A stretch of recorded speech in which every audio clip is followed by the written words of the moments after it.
There is a fish swimming in the eastern Pacific right now. It opens its mouth, it closes it. It catches its food, and it swallows, exactly the way it always has. Nothing about it looks wrong.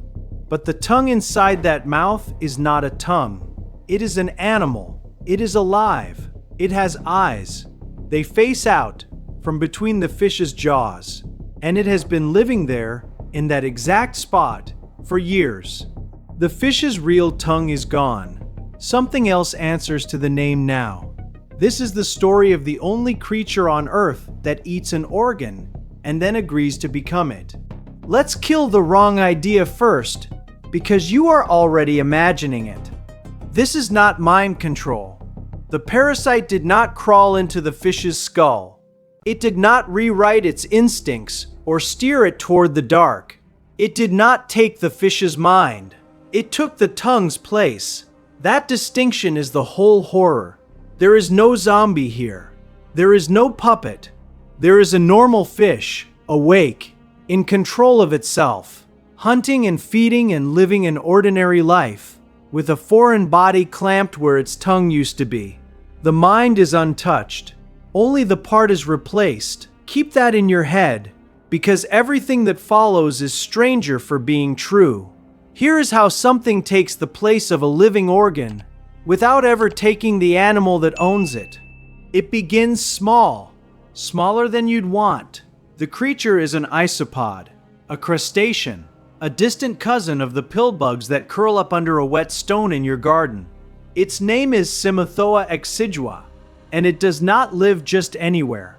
Its world is a long stripe of the eastern Pacific, from the Gulf of California down along the coast to Ecuador, and its target is a particular kind of fish, the snapper of the genus Louse, the rose and spotted snappers that hunt those warm coastal waters.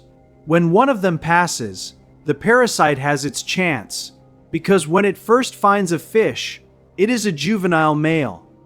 Barely a speck, drifting through open water, looking for a mouth to enter.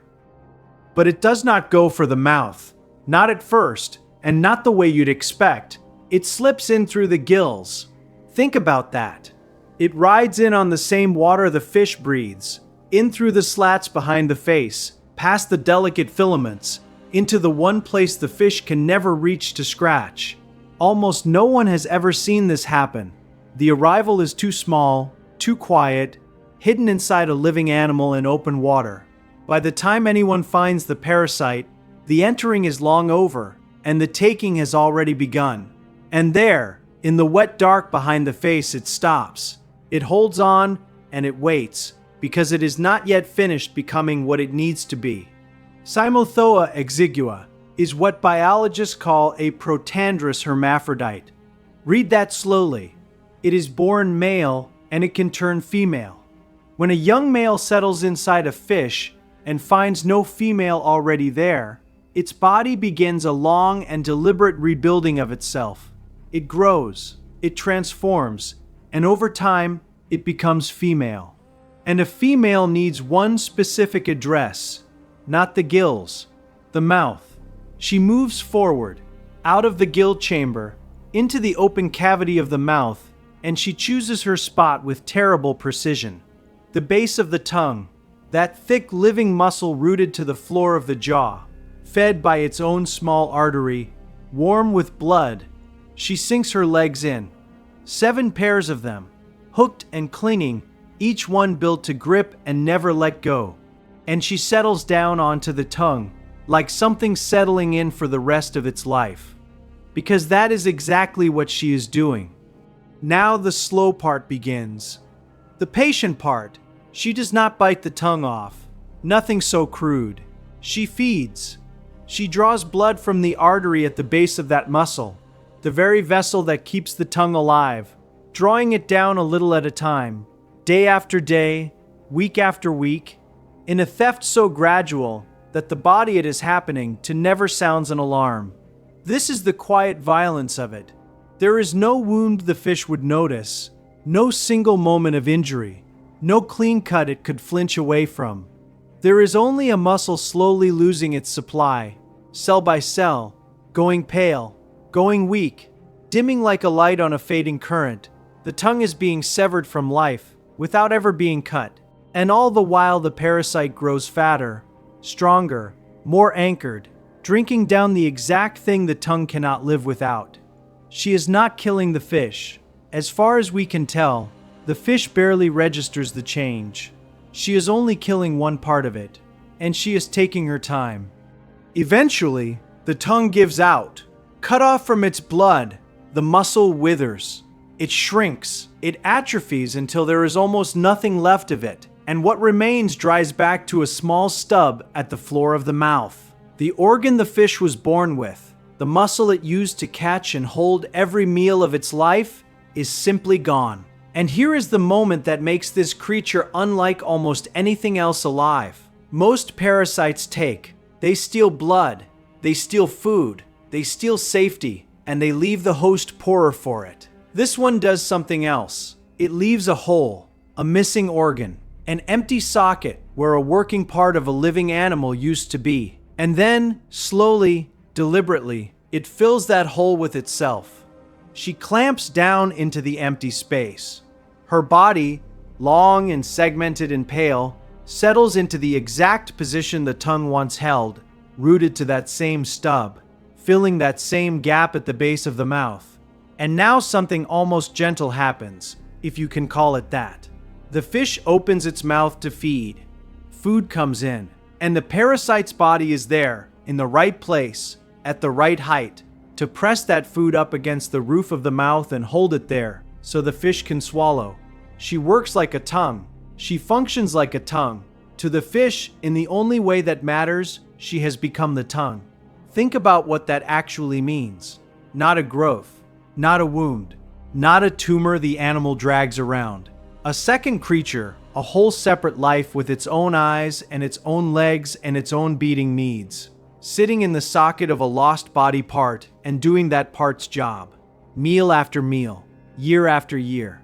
The fish reaches for food and the stranger answers. This is the only known case anywhere in nature of a parasite functionally replacing a host's organ, not damaging it, not disabling it, replacing it and then doing its work. Researchers have looked, and they have found nothing else quite like it. One animal living inside another, standing in for a body part for the rest of a life. And the fish lives. That is the part people refuse to believe. It does not die screaming. It does not waste away in the first week. It goes on. It hunts. It feeds.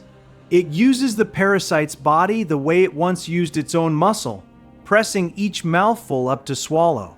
And it keeps doing that for the rest of its life, which can be years. A heavy infestation can wear a fish down, leave it in poorer condition, thinner, weaker. But the animal survives, and it eats, with a living stranger clamped in its mouth doing the job its tongue used to do. Now the question you have been holding since the first sentence: can it happen to you? A few years back, it turned up inside a fish someone had bought to eat, a snapper that had traveled from these waters onto a shop's shelf on the other side of the world. The photo went around the planet, a fish's open mouth, and a pale creature staring back from inside it. Headlines followed. People started quietly wondering if the thing could get into them. So let's be honest, and be done with it. No, this creature is essentially harmless to humans. It has no interest in you, no design for you, no way to make a home in you. It is a specialist. Its whole terrible art is aimed at one kind of fish, in one part of the world. You are not on the menu. You never were. So gather it up in one breath. It did not control the fish. It did not invade its mind or steer its body. It did not kill it.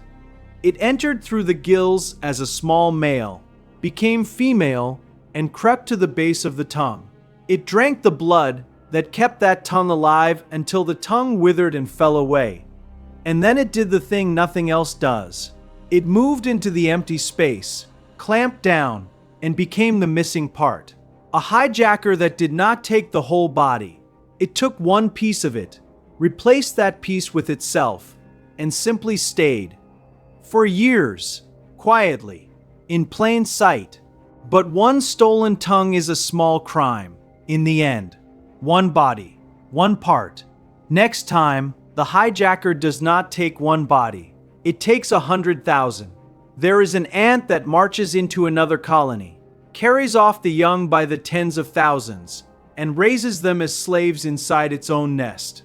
300,000 captives, laboring for a queen that was never theirs. From one hijacked tongue to an entire enslaved kingdom. That is where we go next. If a fish with a stranger for a tongue was worth your time, stay with us. Subscribe and be here when the colony falls. Host or hijacker, no one is safe.